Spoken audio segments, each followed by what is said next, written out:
Hi friends, അപ്പോൾ ഞാനിന്ന് ഉണ്ടാക്കുന്നത് മുട്ടച്ചോറ്. എളുപ്പത്തിന് നമുക്ക് തയ്യാറാക്കാൻ പറ്റും കേട്ടോ. നമ്മളങ്ങനെ വെളിച്ചെണ്ണ ചൂടായി അതിലേക്ക് നമ്മൾ കടുകിട്ടു, സവാള ഇട്ടു, പച്ചമുളക് ഇട്ടു.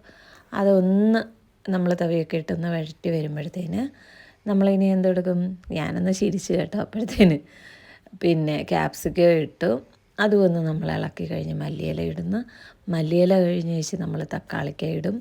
തക്കാളി കേക്ക് ഇട്ടൊന്ന് മൂപ്പിച്ചെടുത്തേച്ച് മഞ്ഞൾപ്പൊടിയും ശകലം എരിവിനും കളറിനും ഒക്കെ വേണ്ടിയിട്ട് നമ്മൾ ലേശം എന്താ ഇടുന്നത്, മുളക് പൊടി ഇടും. ഇട്ട് കണ്ടോ. അത് കഴിഞ്ഞ് നമ്മൾ നന്നായിട്ടൊന്ന് ഇളക്കി കഴിഞ്ഞ ശേഷം ചിക്കൻ മസാല നല്ല ഫ്ലേവറിന് വേണ്ടിയിട്ടാണ് അതും ഇട്ടു. ലേശം ഉപ്പൊക്കെ ഇട്ട് നമ്മളിങ്ങനെ ഇളക്കി കഴിഞ്ഞ ശേഷം നമുക്ക് ആവശ്യമായിട്ടുള്ളത്, ഞാൻ കുറച്ച് റൈസ് എടുക്കുന്നുള്ളൂ, അപ്പോൾ ഞാൻ 3 മുട്ടയാണ് എടുക്കുന്നത്. കൂടുതൽ റൈസ് ഉണ്ടെങ്കിൽ അതനുസരിച്ച് മുട്ട ചേർക്കാവുന്നതാണ്. ഞാനിപ്പോൾ ഇത്ര 3 എടുക്കുന്നത് കേട്ടോ. അങ്ങനെ നമ്മളത് ഒരു തോരൻ പരുവത്തിനാക്കി ഇങ്ങനെ ഇളക്കി കൊടുക്കണം. അത് കഴിഞ്ഞ ശേഷം നമ്മുടെ ഐറ്റം എന്തുവാ, ചോറ്. അത് നമ്മൾ ലേശം എടുത്ത് മാറ്റി വെച്ചിട്ടുണ്ടായിരുന്നു ചോറ്.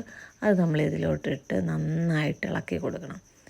അത് നന്നായിട്ട് ഇളക്കി നല്ല എല്ലാം അത് റൈസിനകത്തോട്ട് പിടിച്ച് വേണ്ടി. ഇത്രയേ ഉള്ളൂ സംഭവം, സിമ്പിൾ ആൻഡ് ഗമ്പിൾ. ഇത്രയേ ഉള്ളൂ കേട്ടോ. അപ്പോൾ സൂപ്പർ ടേസ്റ്റ്, എല്ലാവരും ഉണ്ടാക്കി നോക്കണം. അപ്പോൾ ഇന്ന് ഇത്രയേ